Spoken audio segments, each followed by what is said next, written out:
Ek kan nog ietsie by my CV bysit. Ek is nou 'n cashier. Ek is 'n kok. Ek is 'n waiter. En vandag is ek hier by my eerste huisbesoek.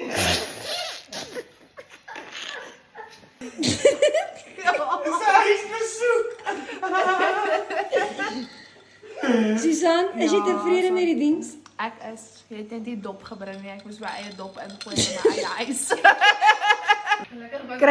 Kry my nommer in my bio as jy 'n meeting wil maak vir 'n huisbesoek. Ek sal met liefde die koevertjie kom. Wat nee? Wat het Susan gehardloop se hardloop? Roesoos heuning, pannekoek en cinnamon, maak het sin in. Ek vat jou vriendinnen in 'n jacuzzi, noem maar sommer Lucy.